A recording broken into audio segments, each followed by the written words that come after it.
Quem é este que até os ventos e o mar lhe obedecem? Quem é este que é poderoso para perdoar pecados?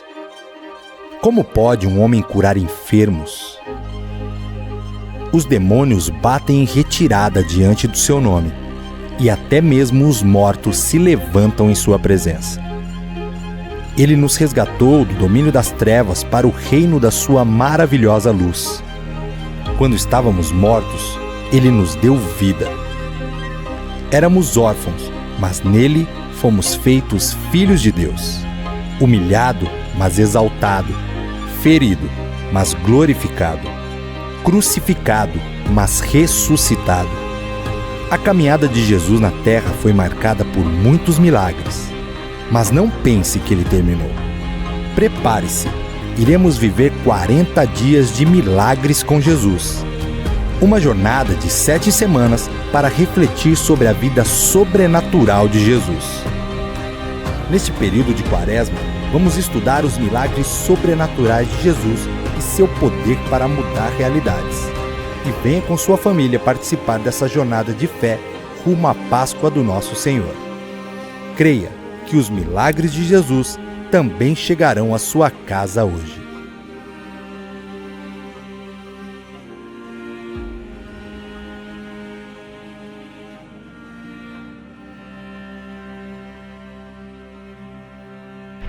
Aleluia. Creia que os milagres de Jesus também chegarão na sua casa hoje. E essa é a minha oração. É isso que eu peço de Deus para a nossa igreja. Nós começamos então algo que não é muito habitual na tradição protestante. Nós somos protestantes. E muito se perdeu da boa tradição da igreja. E uma das coisas que muitas vezes passam despercebidas na nossa cultura enquanto protestantes é a questão das boas tradições que nós temos. Pastor, mas a tradição não é uma coisa ruim? Muitos podem pensar dessa forma. E eu respondo essa pergunta dizendo que não. A tradição, a boa tradição não é uma coisa ruim. Quero que você preste atenção nisso. A tradição é a fé viva daqueles que já morreram. Vou repetir. A tradição é a fé viva daqueles que já morreram. Enquanto que o tradicionalismo, que é diferente da tradição, é a fé morta daqueles que estão vivos. A tradição é a fé viva dos que já morreram, enquanto que o tradicionalismo é a fé morta dos que ainda vivem. E nós não queremos ser uma igreja tradicionalista. Então, nós temos um louvor vibrante. Nós buscamos adorar a Deus com integridade e alegria, exultação, felicidade, alegria. Mas nós não queremos nos desapegar da raiz da nossa fé e da nossa história enquanto cristãos. E é por isso que nós estabelecemos neste calendário da igreja CPB, neste ano, a celebração da Quaresma. E nós iremos viver intensamente este período, que, como eu já disse, é um período de santificação, confissão de pecados, fraternidade, piedade, caridade, preparando o nosso coração para a Páscoa de nosso Senhor e Salvador, Jesus Cristo, e que os milagres de Jesus encontrem a tua vida.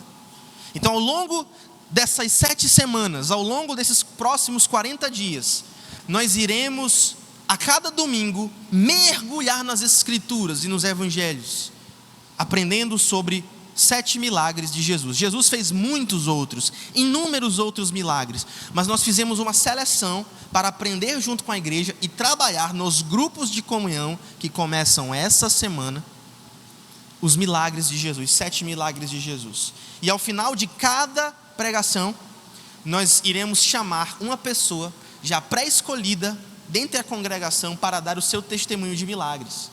E hoje nós iremos ter o testemunho da irmã Josélia. Levanta a mão, irmã Josélia. Irmã Josélia, ao final da pregação, ela irá compartilhar o seu testemunho. E ao longo de cada domingo, cada domingo haverá um testemunho ao final da pregação, para que nós sejamos envolvidos com os milagres de Jesus. Além disso, Ao longo das semanas nós teremos jejuns. Essa semana, jejuns de doce e sobremesa. E nós queremos convocar a igreja para fazer um jejum de uma semana de doces e sobremesas. E quinta-feira, toda quinta-feira, um jejum de sólidos, jejum de comida, tá? Então, ao final do culto, eu vou explicar mais ou menos como é que essa dinâmica vai funcionar. Mas é um período de preparação, santificação. É um período de você abandonar as distrações. Talvez você esteja muito na rede social. Você precisa dar uma parada e concentrar-se mais no Senhor. Talvez você esteja seduzida com as coisas do mundo. Está na hora de você dar uma pausa e se concentrar em Jesus. Talvez você esteja muito ansioso porque está se comparando com A, B ou C. E você queria ter a vida de A, B ou C. Está na hora de você se desligar e se conectar com os milagres de Jesus. Os milagres de Jesus, a presença de Jesus, a alegria de Jesus é tudo que você precisa. Louvado seja Deus. Então, eu quero chamar você a atenção para essa frase que eu vou começar o sermão de hoje, que diz assim: os milagres acontecem quando respondemos a Jesus com fé e obediência. Os milagres acontecem quando respondemos a Jesus com fé e obediência. Você tem fé? Quero perguntar para você nessa noite. Você é uma pessoa de fé? A sua fé é uma fé que agrada a Deus? Além de ter fé, você é uma pessoa que vive em obediência? Sim ou não? E quando você responde essas perguntas honestamente, você entende o porquê que certas coisas não têm funcionado na sua vida. Por que muitas vezes você ainda continua ansioso, mesmo sendo cristão? Por que muitas vezes você não recebe respostas de Deus, mesmo sendo cristão? Mas lembre-se, os milagres acontecem quando respondemos a Jesus com fé e obediência. E hoje nós iremos falar sobre o primeiro milagre de Jesus na sua caminhada ministerial, que é o milagre de transformar água em vinho. Quantos estão familiarizados com este milagre? Digam amém. Mas eu quero abrir a sua mente, o seu entendimento para uma outra dimensão. E nós iremos falar sobre isso. Este é o primeiro domingo, o primeiro testemunho, a primeira semana. Abra sua Bíblia em João capítulo 2, Evangelho de João capítulo 2, do verso 1 até o verso 11. Do verso 1 até o verso 11. Evangelho de João capítulo 2, do verso 1 até o verso 11. Além disso, eu quero desafiar a igreja, enquanto você acha aí, a convidar alguém para estar nos cultos de domingo. Convide um amigo, convide uma amiga, convide um parente, convide o seu pai, convide a sua mãe, convide o seu irmão, a sua irmã, para ouvir a respeito dos milagres de Jesus. E no dia 20 de abril, daqui a 40 dias, nós teremos a nossa Páscoa, o nosso culto de Páscoa, o nosso musical de Páscoa, que é um culto evangelístico. Então traga essa pessoa também para o dia 20 de abril. Então nós temos aí um pouco mais de 1 mês e 20 dias, né? Algo assim, 1 mês e 10 dias, 15 dias. Então fique ligado, vamos lá. 3 dias depois, houve uma grande festa de casamento no povoado de Caná. A mãe de Jesus estava ali, e Jesus e seus discípulos também foram convidados para a celebração. Durante a festa, o que aconteceu? O vinho acabou. E a mãe de Jesus lhe disse: eles não têm mais vinho, o vinho acabou da festa. Jesus responde para sua mãe: mulher, isso não me diz respeito, minha hora ainda não chegou. Sua mãe, porém, disse aos empregados: façam tudo que ele mandar. Havia ali 6 potes de pedra, usados na purificação cerimonial judaica. Cada um tinha capacidade entre 80 e 120 litros. Jesus então diz aos empregados: encham os potes com água. Quando os potes estavam cheios, Jesus disse: agora tirem um pouco e levem ao mestre de cerimônias. Os empregados seguiram as suas instruções. O mestre de cerimônias provou a água transformada em vinho sem conhecer a sua procedência, embora os empregados obviamente soubessem. Então chamou o noivo. O anfitrião sempre serve o melhor vinho, disse ele. Melhor vinho primeiro, disse ele. Depois, quando todos já beberam bastante, serve o vinho de menor qualidade. Mas você guardou o melhor vinho até agora. Esse sinal, versículo 11, em Caná da Galileia, foi o primeiro milagre que Jesus fez. Com isso, ele manifestou a sua glória e os seus discípulos creram nele. Louvado seja o nome de Jesus, neste primeiro dia de campanha, 40 dias com os milagres de Jesus. Agora, preste atenção. Em primeiro lugar, Jesus tem poder para transformar.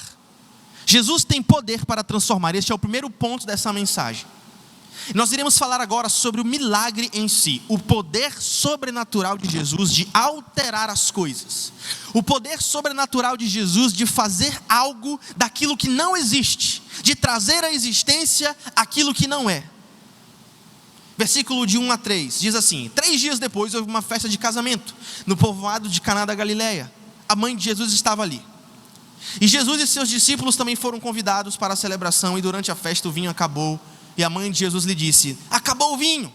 Agora imagine a sua festa de casamento acabando a comida, ou acabando o refrigerante, ou acabando a água, ou acabando aquilo que muitos convidados, vamos ser sinceros, vão no casamento só para comer aquela patinha de caranguejo, aquela coxinha maravilhosa. E a comida acaba, a bebida acaba, centenas de convidados, e de repente aquilo que traz alegria, aquilo que é o símbolo de celebração acaba.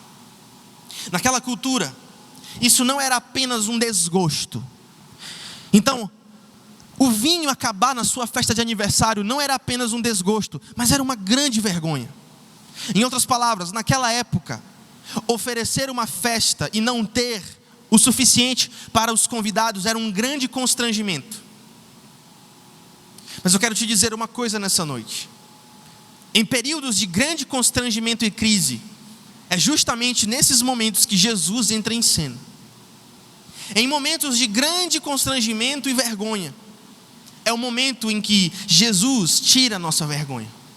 Maria, a mãe de Jesus, percebe que existe um grande problema, e ele diz para Jesus: eles não têm mais vinho, João 2:3. E aqui começa a sabedoria de Deus para a tua vida. Quantos querem se encher da sabedoria do céu nesta série? Digam amém. Preste atenção nisso. Jesus se importa com os detalhes da nossa vida. Jesus se importa com as coisas que nós julgamos ordinárias. Jesus se importa com as coisas que nós achamos que está tão distante dele, mas ele se importa. Jesus, ele não está distante das nossas lutas. Jesus não está distante das nossas vergonhas e das nossas necessidades. Ele está presente, e não somente ele está presente, como ele age. Jesus continua agindo hoje. Agora, quando Maria fala para Jesus que acabou o vinho, a resposta de Jesus para sua mãe parece um pouco dura. Mulher, disse ele no verso 4, isso não me diz respeito. Imagine o seu filho, mãe, dizendo uma resposta atravessada dessa para você, não é mesmo? Jesus respondeu: a minha hora ainda não chegou. Mulher, que tenho eu contigo? Em outras palavras, mulher, a minha hora ainda não chegou. Mas ele não está rejeitando o pedido. Perceba, o que as escrituras estão dizendo aqui é que, preste atenção nisso, sabedoria de Deus para a tua vida, Jesus não age motivado pela nossa pressa.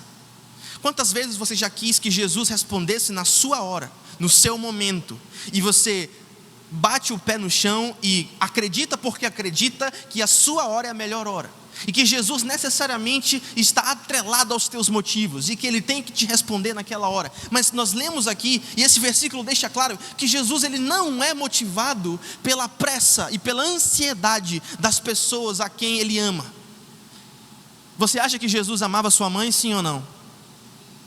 Todo filho que ama a mãe faz aquilo que a mãe pede, se for um pedido razoável e na medida do possível. Obviamente que Jesus ama a sua mãe, mas Ele quer mostrar para ela e para todas as pessoas. E perceba, o verso 11 nos diz que Jesus, ao performar aquele milagre, mostra a sua glória, e todos ali creram nele. Então Jesus quer mostrar algo maior. Em outras palavras, quando Deus não te dá aquilo que você pede, quando Deus não é movido pela tua pressa, Deus está dizendo para você que Ele tem um plano melhor. Deus está dizendo para você que aquilo que Ele intentou, planejou, na sua providência perfeita, no seu plano perfeito, agradável, é aquilo que é melhor para nós. Então não vamos apressar Jesus, tudo bem? Vamos fazer esse trato?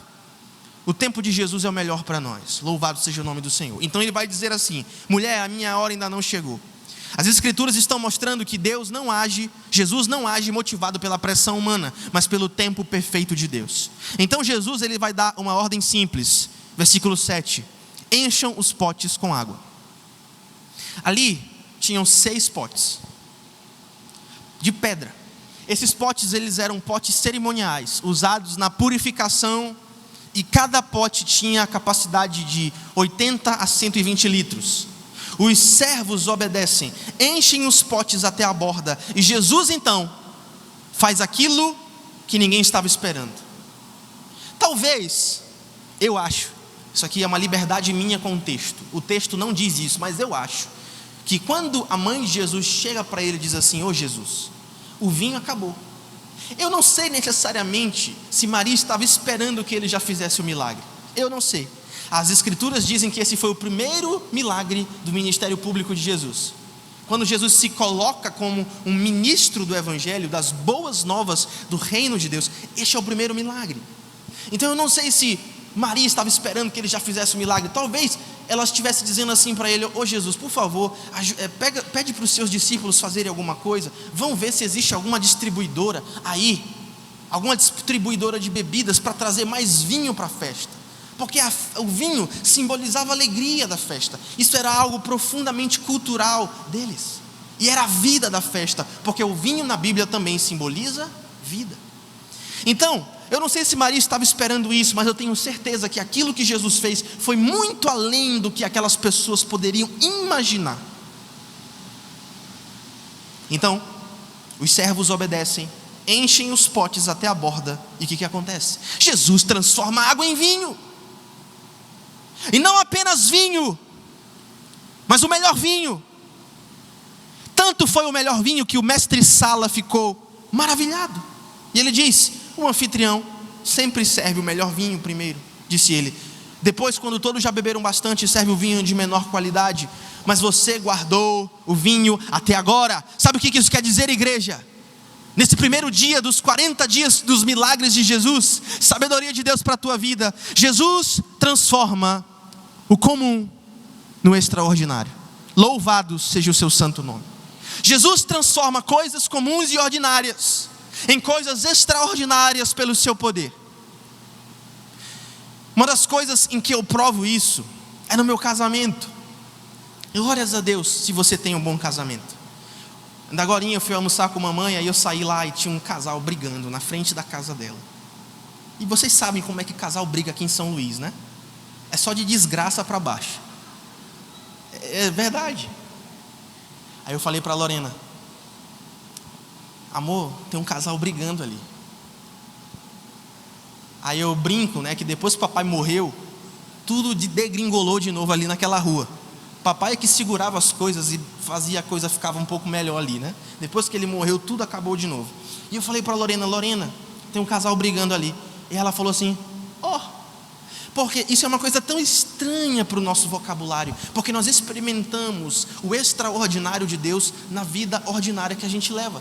A nossa vida não é uma vida, nossa, que rotina, caramba, quantas viagens, meu Deus, quanto dinheiro. Não, a nossa vida é uma vida cheia de rotina. É uma vida comum, é uma vida ordinária.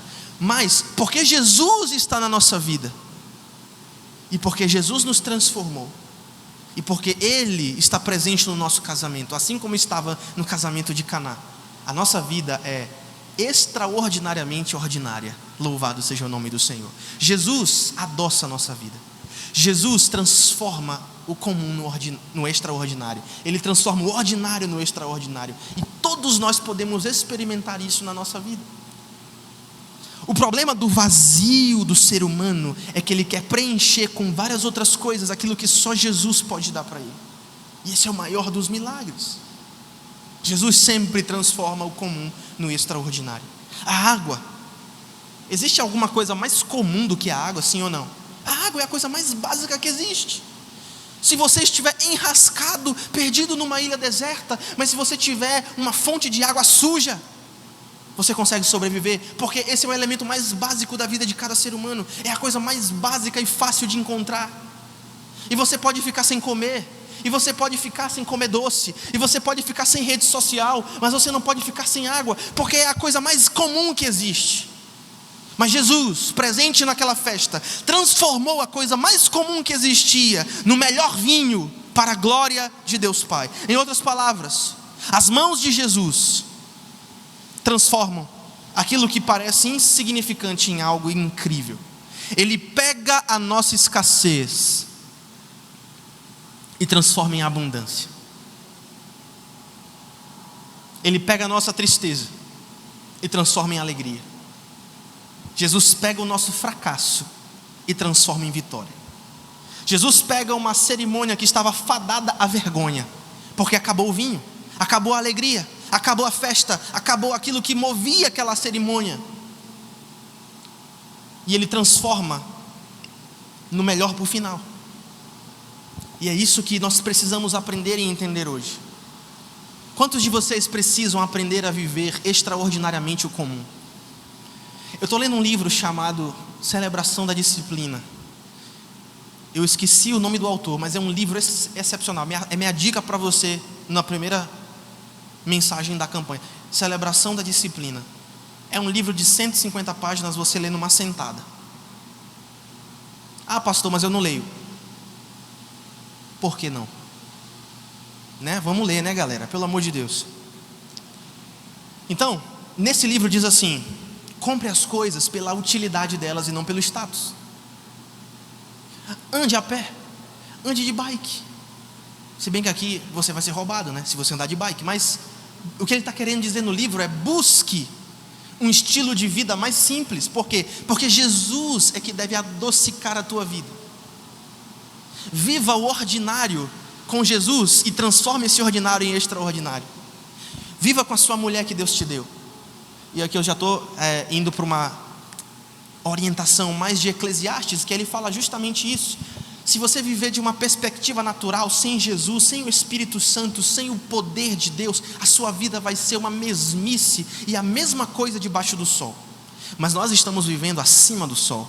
Nós estamos vivendo com Jesus nas regiões celestiais. E nós precisamos então pegar Jesus nesse sentido figurado e trazê-lo para a nossa existência, trazê-lo para a nossa vida. Inclusive para a nossa vida comum. Inclusive tem uma fala na cantata que é: aquelas pessoas tão comuns, quando Jesus aparece para elas, né, na época do Natal, e os anjos de Deus aparecem e anunciam: eis que nasceu em Belém o Salvador, que é Cristo o Senhor. Aqueles homens eram extremamente comuns, aquela rotina era extremamente comum. Eles estavam ali dia após dia, noite após noite, sol após sol, frio após frio, e a vida deles era aquela mesmice.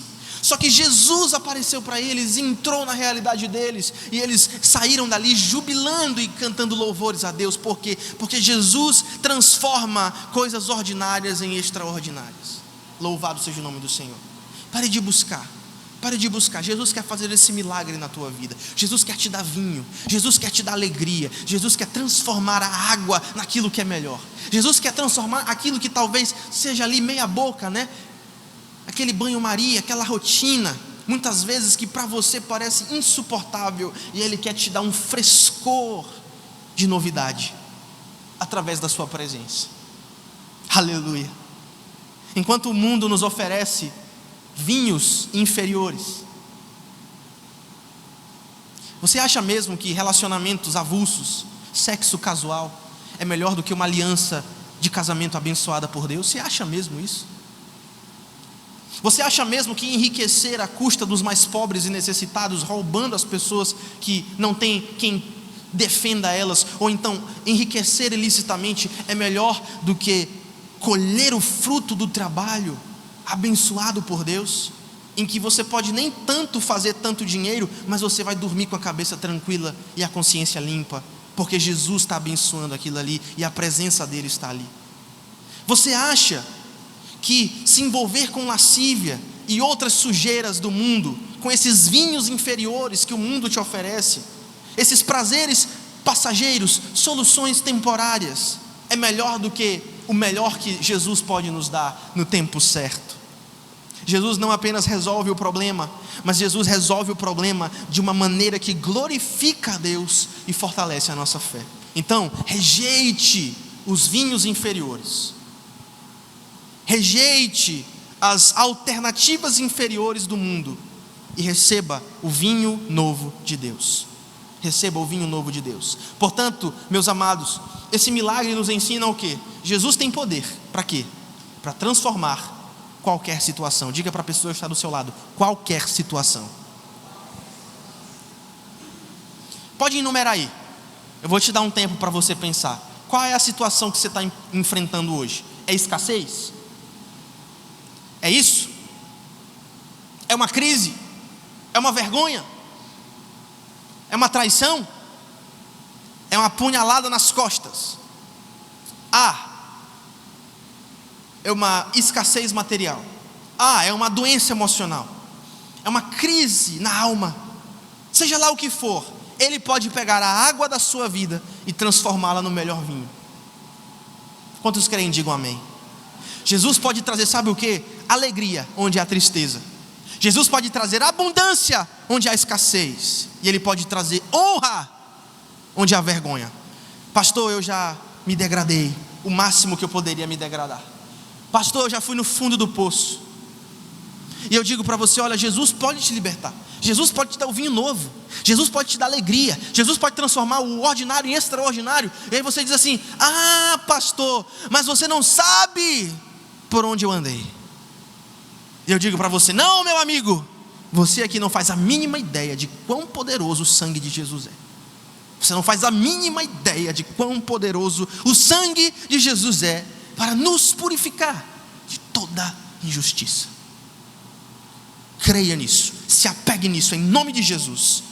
E Ele pode trazer todas essas coisas para revelar a sua glória.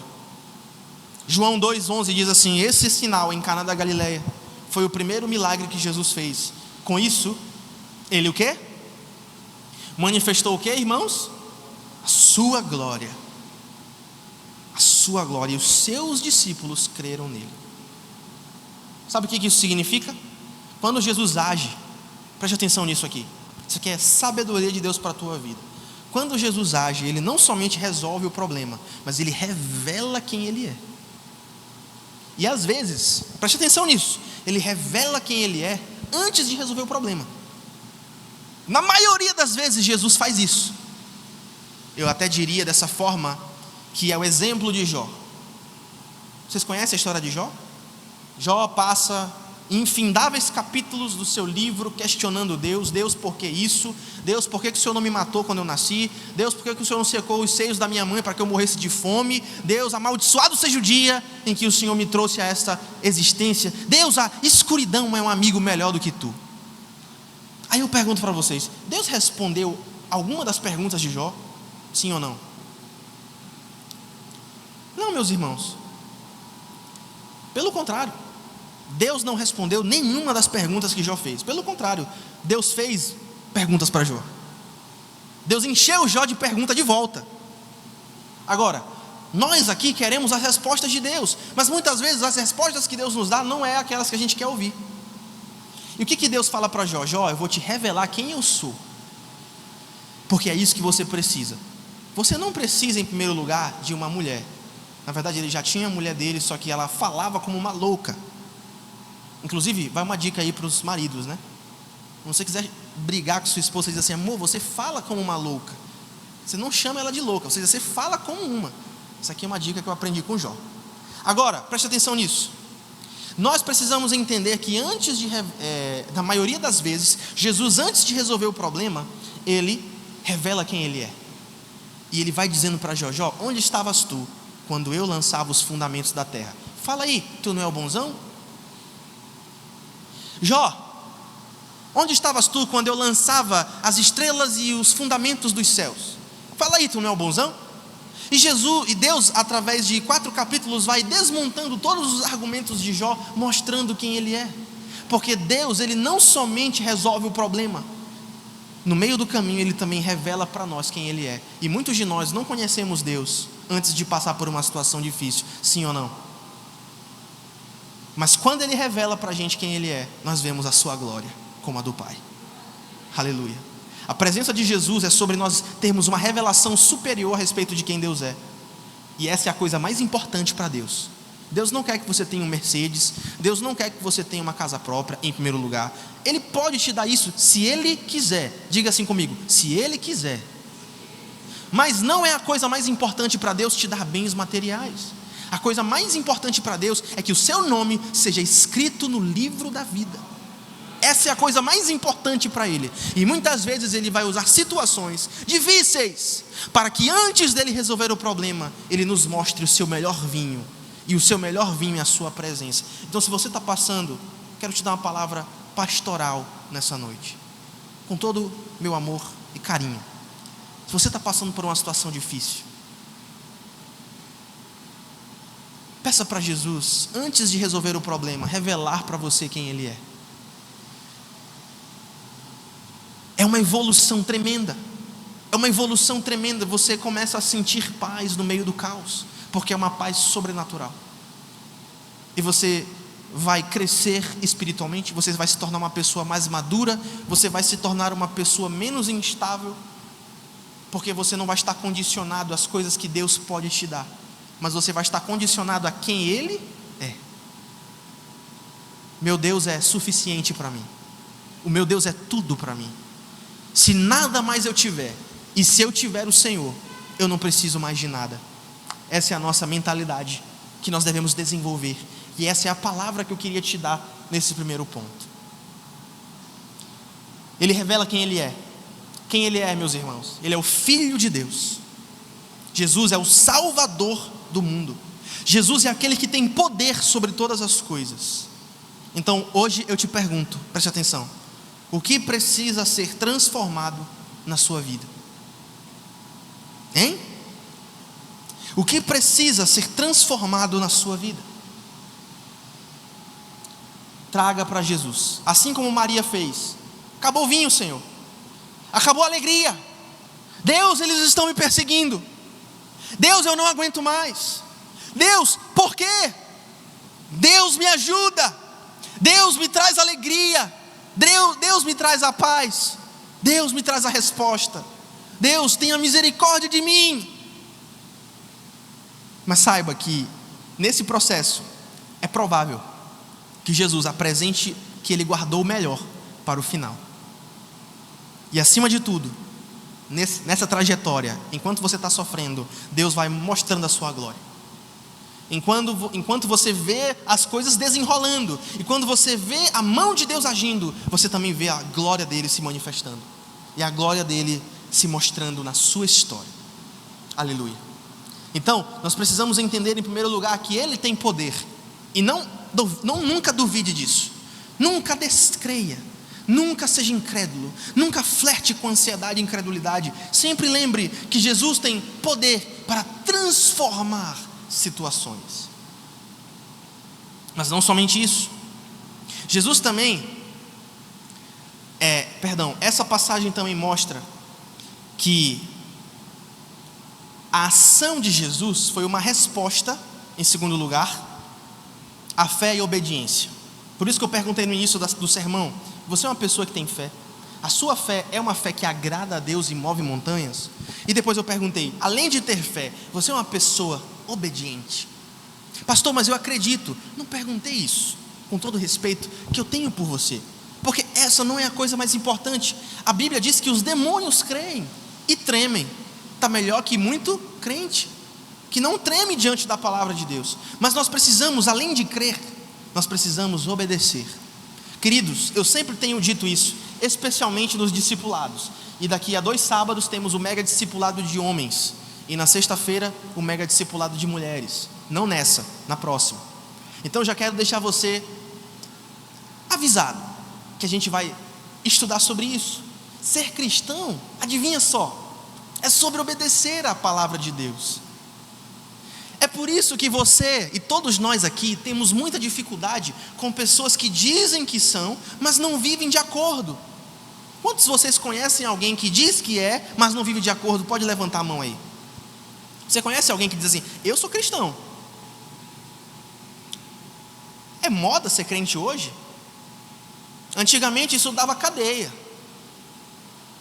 Na época de Paulo, de Pedro, isso dava cadeia. De alguma forma, ser crente hoje virou algo pop, algo cultural, algo chique e prestigioso. Mas nós precisamos ser crentes de verdade. Como é que isso se dá, pastor? Através da obediência. Se eu sou o Senhor, cadê a honra? Se eu sou o Pai, cadê a obediência? Malaquias capítulo 1, versículo 6. Agora, vamos ver qual é a resposta ao convite de Jesus.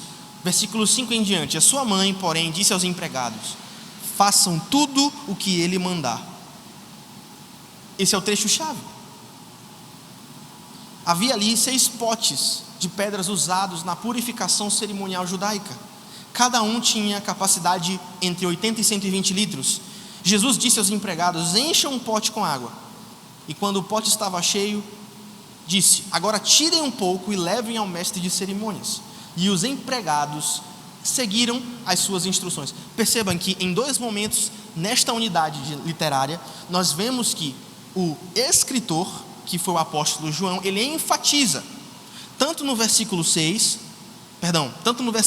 em que Maria diz aos empregados: façam tudo o que ele mandar, quanto no versículo 8, em que ao final diz assim: e os empregados seguiram as suas instruções. Então, nesta unidade literária, o texto está nos dizendo o quê? Enfatize a obediência.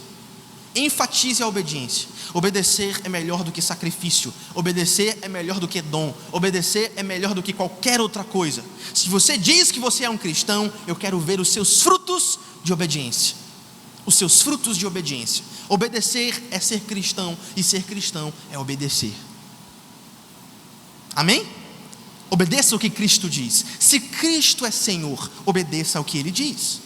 Agora, o que esse trecho significa? Os milagres acontecem quando respondemos a Jesus com fé e obediência. Perceba que no versículo 4, Jesus diz para sua mãe: mulher, que tenho eu contigo? Ainda não é chegada a minha hora.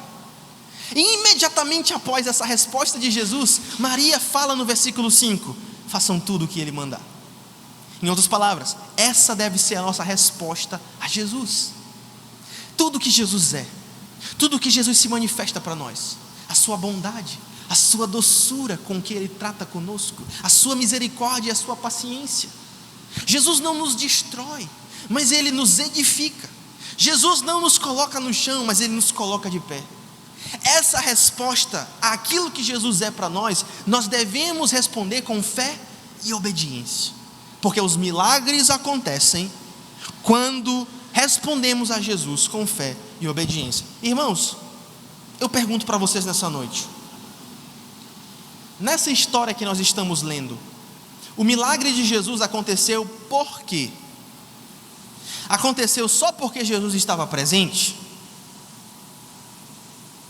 Ou porque Jesus agiu em resposta a uma fé obediente?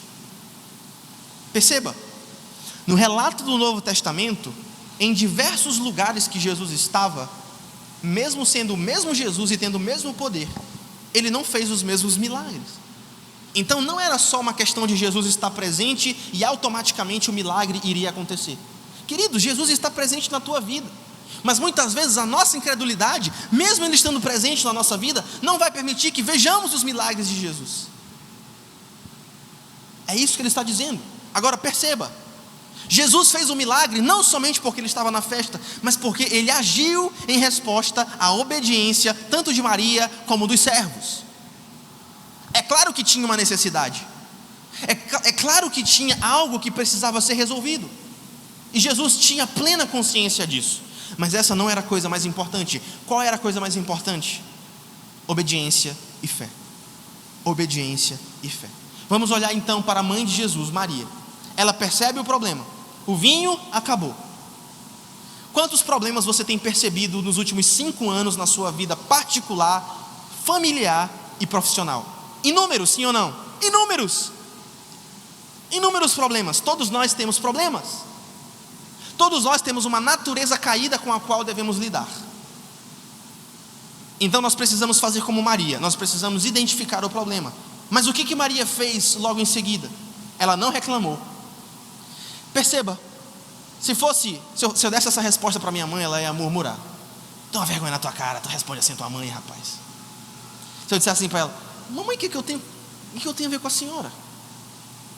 Aí ela dizia assim: eu te coloquei nesse mundo, eu te tiro dele. É brincadeira, ela não ia dizer isso não. Ela só ia dizer assim: dá uma vergonha, tu me respeita que eu te coloquei nesse mundo, rapaz. Mas não foi isso que Maria fez. Sabe o que Maria fez? Não reclamou, não murmurou, e muito melhor, e melhor ainda, melhor dizendo, não tentou resolver o problema por conta própria. Quem aqui já quis dar uma mãozinha para Deus e acabou piorando a situação? Ai, Deus, eu sonho me casar.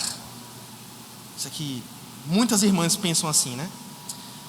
Ai, Deus, mas eu vou te dar uma ajuda porque o Senhor está demorando tanto. E eu vou casar com esse menino católico. Não tem problema. Ele é católico. Ele é quase protestante. Ou então, eu vou casar com esse menino adventista. O que pode dar errado, né, irmãos? O que pode dar errado? Eu vou casar com esse menino ateu, porque Deus está... Mas ele é tão bom, ele trata a mãe dele tão bem. Meu Deus, ele é tão trabalhador. Isso é a gente querendo ajudar Jesus. Mas foi isso que Maria fez?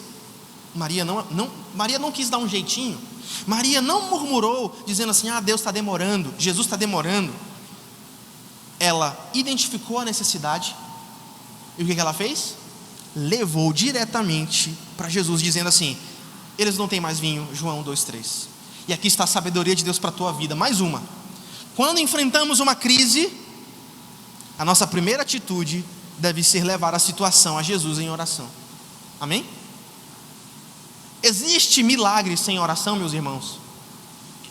Existe agir de Cristo, agir do Espírito sem oração? Meus irmãos, é por isso que nós ainda demoraremos a ver o mover de Deus enquanto as reuniões de quinta-feira não estiverem cheias de pessoas. Às vezes eu penso: será que os irmãos têm algum problema de vir para cá na quinta-feira? Será que eles têm algum problema logístico? Será que eles estão precisando de carona? Será que eles estão precisando de uma força? O que eu posso fazer para encher essa igreja de pessoas intercessoras na quinta-feira? Porque não existe milagre sem oração. Então você está pedindo o milagre, mas você não está gestacionando, gerando esse milagre em oração. Nós precisamos ficar grávidos dos nossos sonhos. Até botei minha barriga para frente agora aqui. E como é que nós ficamos grávidos dos sonhos de Deus para nós? Através da oração. Você não vai ver ação sobrenatural. Você vai continuar no raso, na parte ordinária da vida, enquanto você não priorizar a oração. Por quê? Porque quando enfrentamos uma crise, essa deve ser a nossa primeira atitude: levar esse problema para orar, não murmurar, não fofocar, não usar o story do Instagram para mandar indireta, ou o status do WhatsApp para mandar indireta, ou então usar o Facebook como muro de lamentações, porque a grande maioria das pessoas não liga, mas Jesus liga. Então, em vez de você perder tempo com essas outras coisas, fofocar, murmurar, Instagram, rede social, leve essa queixa diretamente para Jesus. Maria não discutiu, Maria não insistiu, ela somente deu uma ordem aos servos: façam tudo o que ele mandar. Sabe qual é o nome disso, irmãos? Fé. Fé. Fé que move montanhas. Fé que agrada a Deus. Fé que não nos permite dormir sem orar, agir sem orar, viver sem orar. Ela não sabia o que Jesus faria, mas ela confiou que Jesus faria da melhor forma. A obediência, meus irmãos, abre o caminho para o milagre. Queremos que Jesus faça tudo sozinho, mas Ele nos chama a participar. E como é que Jesus nos chama a participar? Através da oração. No caso dos servos, a parte deles qual era? Qual era a parte dos servos? Encher os potes de água. Qual era a parte de Maria? Pedir. Só que nós estamos no melhor dos dois mundos, em que nós fazemos as duas coisas. Nós não somente pedimos como Maria, mas nós também enchemos os potes d'água como os servos. Jesus quer que nós participemos do milagre, mas não do nosso jeito, mas do jeito dele. Como é que nós fazemos isso? Orando e obedecendo, tendo fé e obediência. É assim que acontece o milagre. É assim que acontece o milagre. Agora, você não ora, Você não busca Deus em oração? Você não trata as coisas de Deus com seriedade? Você não participa da vida comunitária da igreja, onde há bênção? Meus irmãos, isso aqui é bênção de Deus. Isso é o favor de Deus, desce da barba de Arão, e de lá Deus ordena a bênção sobre o seu povo. Aqui aqui está a bênção de Deus. É por isso que você não pode faltar o culto. Inclusive, semana passada tivemos uma turnê de visitações pastorais. Inclusive, se você quer que a gente visite você na sua casa, pode entrar em contato com o WhatsApp da igreja, ou então entrar em contato com algum dos conselheiros. Nós iremos visitar você com todo prazer. Nós amamos visitar você, orar por você, te ajudar naquilo que você está precisando. E alguns irmãos disseram para a gente: olha, ajuda a gente de alguma forma a vir para a igreja. Às vezes fica um pouco difícil, né? A questão do transporte. Meus irmãos, dos males o menor. Essa é a coisa mais fácil de resolver. Se esse é o problema, então a gente vai se mover para ajudar você a estar aqui, porque aqui milagres acontecem, as coisas acontecem aqui, a bênção de Deus é ordenada aqui. Agora você tem que encher o pote, meu irmão. Você está enchendo o seu pote? Você está falando as coisas para Deus? Você precisa encher o seu pote. Você precisa levar a sua queixa para Deus. É isso que você precisa fazer. De lá, Deus ordena a sua bênção. Quando obedecemos, mesmo sem entender, Jesus age. Quando oramos e quando obedecemos, Jesus age. Jesus age. Queridos, isso me leva a uma reflexão.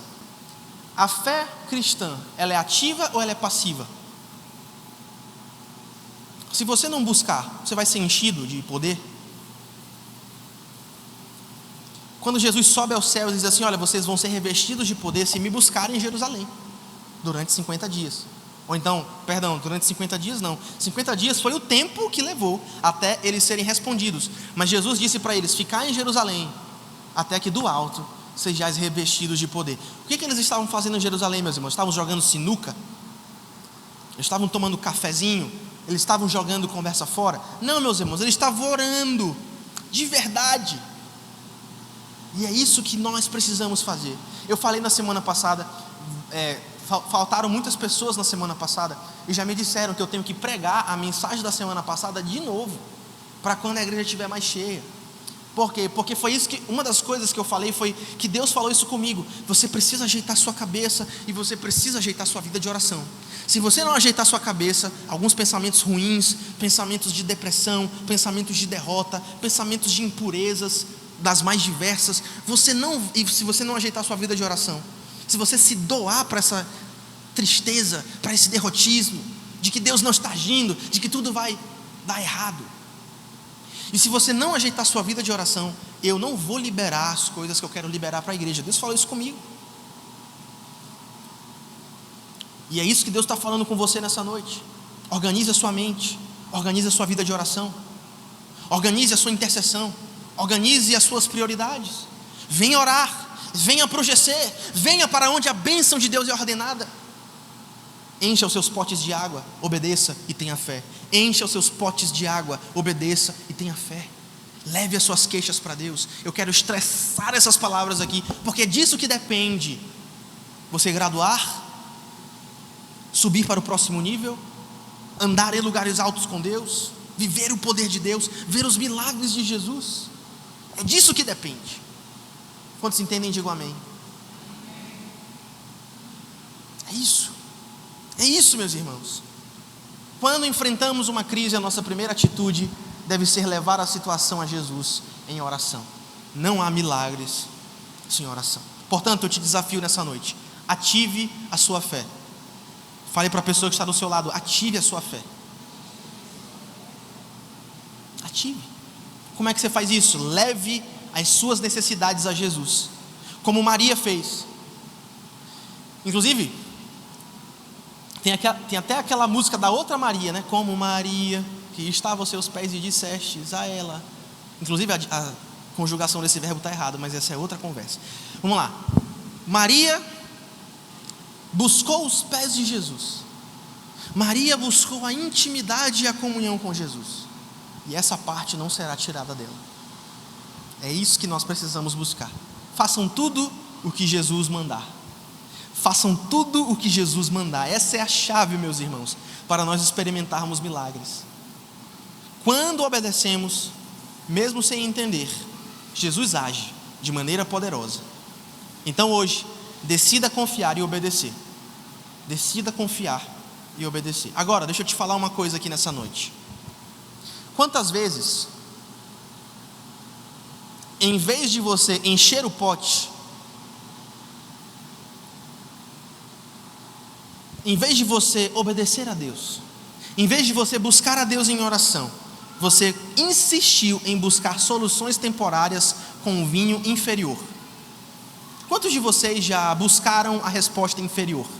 Deus tem uma resposta bela, uma resposta plena, uma resposta superior. Deus tem banquetes espirituais para nós. Deus tem lugares altos para nós andarmos. Deus tem experiências tremendas para que nós vivamos junto com Ele. Mas nós nos contentamos com um vinho inferior. Nós nos contentamos com as estratégias inferiores. Nós nos contentamos com as experiências inferiores. Nós nos contentamos com uma comida de segunda qualidade. Deus tem banquetes para nós, mas nós comemos o pastel da feira. Deus não quer isso. Deus quer que nós olhemos para Ele e o percebamos como a fonte de satisfação plena que pode nos dar o melhor. A cultura que você vive, ela privilegia a autossuficiência. Não, eu não preciso de ninguém. Ou então um controle. Não, eu tenho o controle da minha vida. Eu faço o que eu quiser, pastor. Pastor, eu faço o que eu quiser. Ah, tu faz o que tu quiser?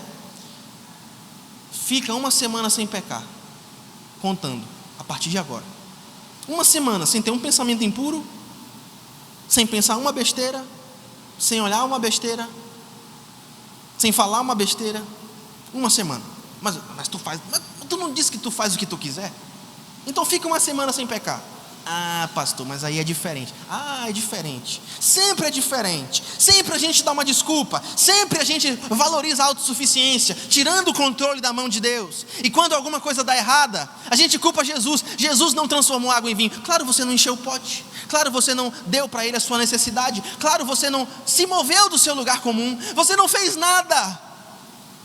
E o que você quer em troca? Você quer mais da presença de Deus? Não. O crente moderno quer mais é dinheiro.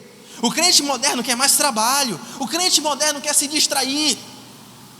Eu até digo para a Lorena que toda vez que a Lorena não foi criada nessa cultura de shows, né? Ela nunca foi em show gospel e tal, a criação da família dela.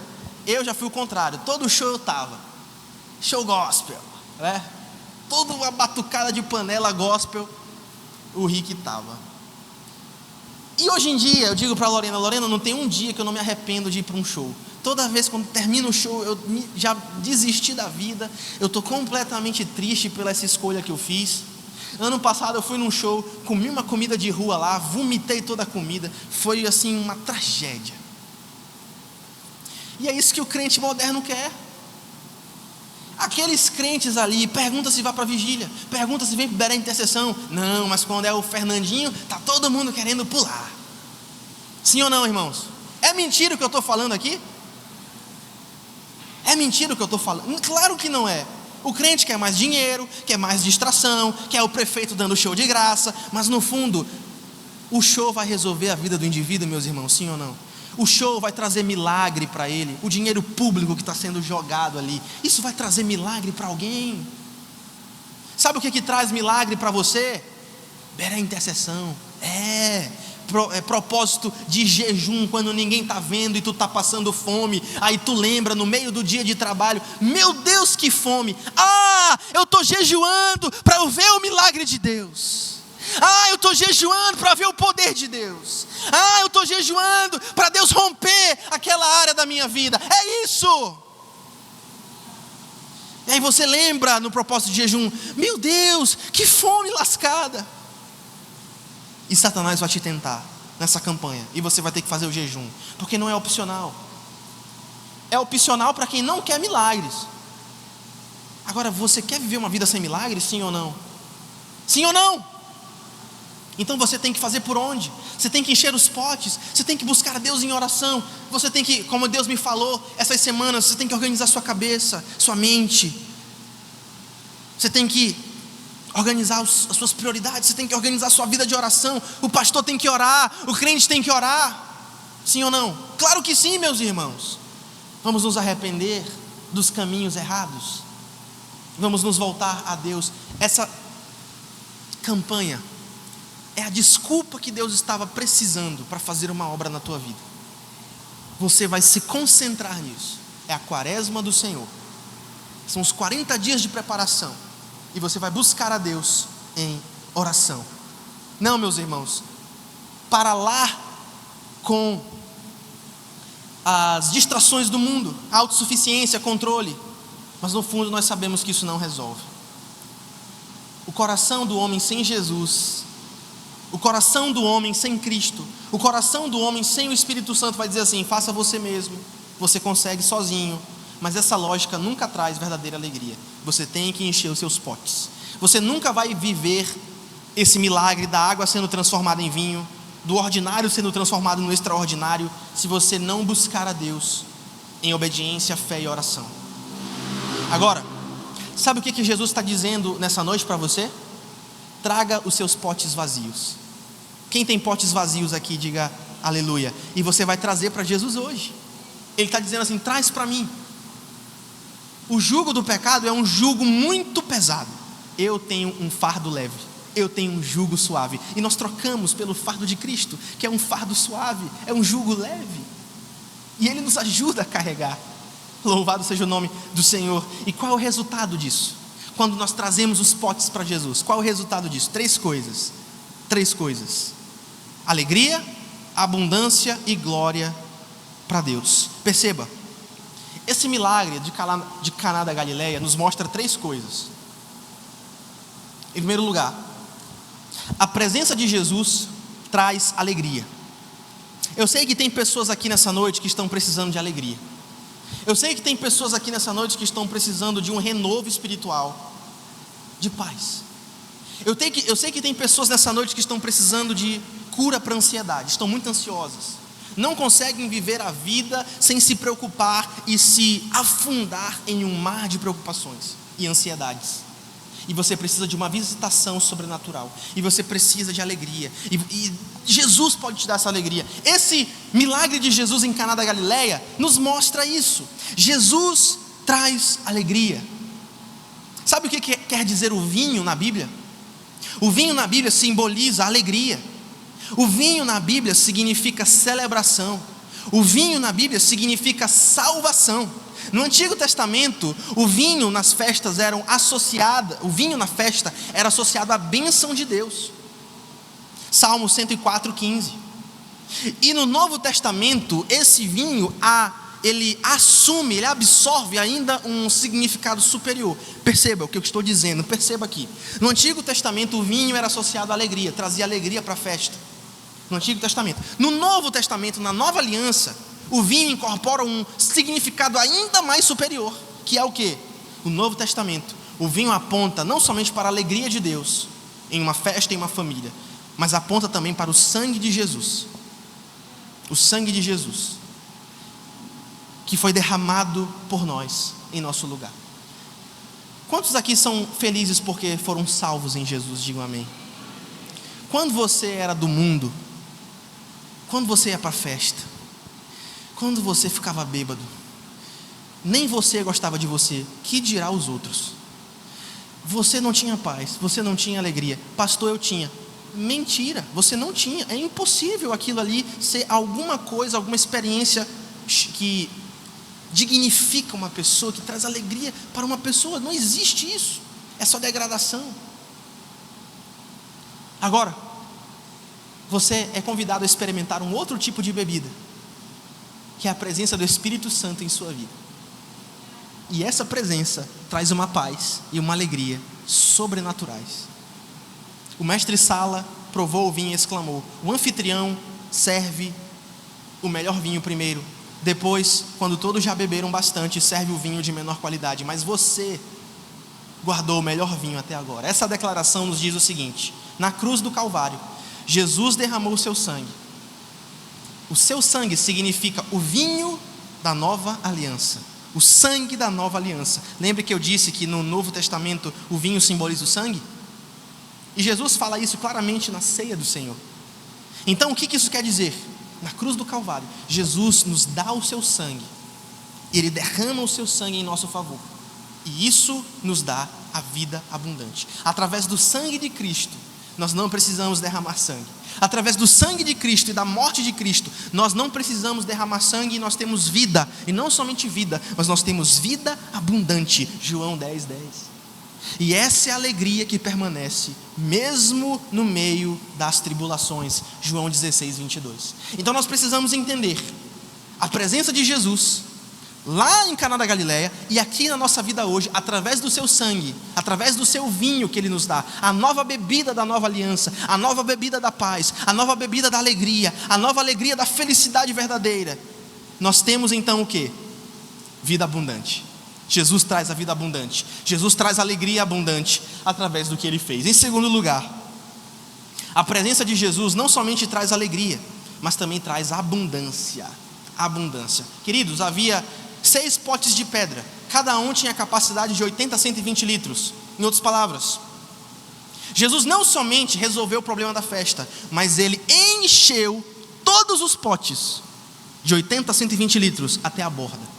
Mais de 1000 litros de alegria, mais de 1000 litros de vinho, mais de 1000 litros de festa, porque é isso que Jesus faz. Jesus não somente te dá pouca festa, Jesus te dá muita festa, Jesus te dá muita alegria, Jesus te dá vários, inúmeros motivos para sorrir, e a sua paz, o seu espírito, uma família. Nós estamos tratando de um caso pastoral muito complicado, envolvendo situações familiares, e é interessante que, pelo que Jesus fez, a igreja, que é a família espiritual, está dando mais suporte do que a família biológica e de sangue. Você já parou a pensar nisso? Olha o que Jesus faz. Jesus te dá uma família. Qualquer um de vocês, se um dia for abandonado pela família, vocês vão ser acolhidos, sabe aonde? Na família de Deus. É isso que Jesus faz pelo seu sangue. É isso que Jesus faz pelo seu sacrifício. É isso que Jesus faz pela sua presença. E por último, a presença de Jesus manifesta a glória de Deus. Esse é o fim último de todo homem. Essa é a finalidade de todo homem: conhecer a Deus e desfrutar da presença de Deus para sempre. Esse é o sinal. Em Caná da Galileia foi o primeiro milagre que Jesus fez. Com isso, sabe o que Jesus está fazendo aqui? Manifestando a sua glória, e os seus discípulos creram nele. Queridos, o milagre não é somente sobre o vinho, era sobre revelar quem Jesus é. E sabe quem que Jesus é? O Salvador do mundo. O Salvador do mundo. Queridos, a cada milagre que Jesus faz na tua vida, cada livramento que também é um milagre, cada porta aberta de emprego, cada manifestação poderosa, milagrosa, gloriosa que Ele faz, Ele está apontando para a sua obra na cruz. Se Ele consegue resolver problemas menores, Ele também consegue resolver problemas maiores. Queridos, Jesus já resolveu o maior problema que você tinha, que era o pecado. E quando João Batista aponta para Ele, ele diz assim: eis o Cordeiro de Deus, que tira o pecado do mundo. Para sempre, este problema neutralizado na minha vida e na tua vida. Sabe o que isso quer dizer? Se Ele consegue fazer o maior milagre de todos, o que é impossível demais para Deus fazer por você? Sabe o que Ele está precisando? Sabe o que você está precisando? Falar para Ele o seu problema, encher os seus potes de água em fé e obediência. É isso que você está precisando, para refletir e praticar. Cadê os crentes nessa noite? Digam amém. Vocês foram lembrados dos seus deveres. Que deveres, pastor? Muitos de vocês não têm confiado em Jesus e têm tentado encher a vida de vocês com vinhos inferiores: pecados, paixões, festas, futilidades, dinheiro, trabalho, seja lá o que for. Eu estou aqui, essa igreja existe para te chamar novamente ao compromisso e chamar você para um lugar de compromisso com o Senhor. Que compromisso é esse? Em primeiro lugar, confiem no poder transformador de Jesus. Assim como Jesus transforma água em vinho, você não precisa ser incrédulo. Você precisa crer que Ele também pode transformar as tuas lutas em vitórias. Você também precisa crer que você, se levar a Ele as tuas necessidades, confiando que Ele vai agir no tempo certo e da melhor maneira, Ele vai agir da melhor maneira e no tempo certo. A única coisa que você precisa fazer é tudo o que Ele mandar. João capítulo 2, versículo 5. Confiem no poder transformador de Jesus. Quantos de vocês confiam de fato? Quantos de vocês estão trocando essa realidade, essa experiência certa de fé, de paz, de alegria, de verdade, por outros vinhos inferiores? Em segundo lugar, além de confiar no poder de Jesus, obedeça com fé. Esse foi o fato definidor do milagre. Eles obedeceram o que Jesus tinha a dizer e trouxeram seus potes. Fé e obediência. Fé e obediência. Eles creram que Jesus tinha poder, mas eles também levaram a sua parte até Jesus. Qual é a sua parte? Eu já te digo qual é uma da sua parte: orar, interceder como igreja, interceder com a família, interceder em casa, pedir a Deus: Deus, aqui está a minha queixa, Deus, aqui está o meu pote, o resto é contigo. E deixa eu te dizer uma coisa: se o resto é com Jesus, Ele vai fazer infinitamente além do que pedimos e do que pensamos, e Ele ainda vai dar um bônus, que no caminho Ele vai se revelar para você na sua glória. Louvado seja o nome do Senhor. E terceiro e último lugar, vivam para a glória de Deus. O milagre em Caná revela, sabe o que? A glória de Jesus. Tudo o que fizerem vocês, tudo o que vocês buscarem, glorifiquem a Deus, compartilhando testemunhos da sua bondade e poder. Tudo o que vocês fizerem, façam para a glória de Deus. 1 Coríntios 10, 31. É isso, meus irmãos. É isso. Agora, levante a mão, eu quero te abençoar nessa noite. Com os corações crentes, recebam a bênção do seu Deus. Aquele que é poderoso para guardá-los de tropeçar e de apresentá-los sem culpa diante da presença da sua glória, com transbordante alegria. Ao único Deus sábio sejam dadas glória e majestade, domínio e poder, agora e para todo sempre. E a igreja concorda em fé, dizendo amém, amém e amém.